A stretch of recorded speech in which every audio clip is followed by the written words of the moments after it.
La parole est à Madame Maude Bréjon pour le groupe Renaissance. Merci Madame la Présidente. Chers collègues, ma question s'adresse à Madame la Ministre des Solidarités et des Familles.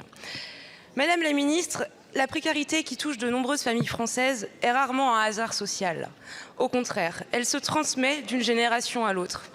Certains appelleront ça assignation à résidence, d'autres déterminisme, mais le constat est le même. Votre enjeu, notre enjeu, est donc double. Aider les Français touchés par la pauvreté à en sortir plus rapidement et lutter durablement contre cette reproduction qui traverse les générations et touche toutes les sphères de la vie.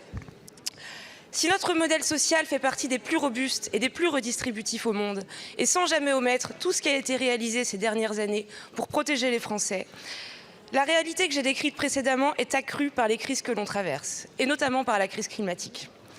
Si la planète est la même pour tous, nous ne sommes pas tous égaux face au réchauffement climatique. Les classes populaires, les familles les plus pauvres en sont et en seront les premières victimes. Parce qu'elles sont les plus vulnérables face à notre dépendance aux énergies fossiles, quand les prix des factures de gaz et d'électricité grimpent, quand l'accès à l'eau et à une alimentation saine dès le plus jeune âge devient plus difficile, qu'on n'a plus les moyens de sortir de sa passoire thermique. La question écologique appelle donc, et peut-être avant tout, une réponse sociale et solidaire.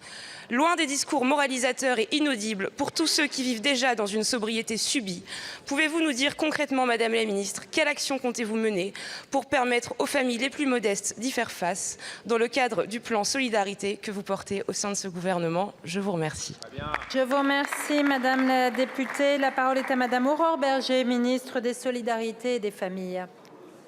Merci Madame la Présidente, merci Madame la députée Maude Bréjon. Je sais l'engagement qui est le vôtre sur les enjeux de transition écologique et énergétique.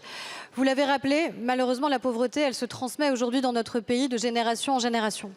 On estime qu'on met en moyenne 7 générations à sortir de la pauvreté durablement. Ce qui signifie que quand on est pauvre, on peut rester pauvre dans notre pays. Et c'est bien ça qu'il faut impérativement briser. Il faut le briser avec des enjeux qui sont structurels, la question de l'emploi. Dans notre génération, on ne pensait pas pouvoir avoir accès au plein emploi et lutter définitivement contre le chômage de masse. C'est aujourd'hui possible et nous allons y arriver.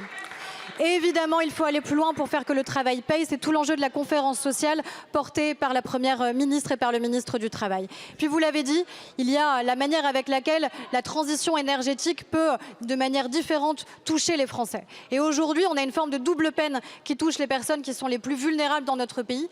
À la fois, elles sont moins responsables du dérèglement climatique, mais elles le payent plus. Elles le payent sur les mobilités, elles le payent sur la précarité énergétique de leur logement, elles le payent sur l'accès à une alimentation durable et de qualité. Et c'est ça que nous avons ajouté dans le pacte des solidarités, parce que lutter contre la pauvreté, c'est aussi garantir que la transition écologique et énergétique, elle soit juste. Et pour qu'elle soit juste, elle doit donc être solidaire. C'est ce que nous faisons avec le ministre de l'écologie, notamment sur la question de la précarité énergétique, puisqu'on double les moyens justement pour lutter contre cette précarité énergétique. C'est ce qu'on fait sur la question du logement, en particulier l'hébergement d'urgence qui est garanti grâce au pacte des solidarités avec 203 000 hébergements d'urgence. C'est ce qu'on fait sur l'alimentation et je pense en particulier à nos enfants, les petits déjeuners gratuits, les cantines à 1 € permettant une tarification sociale.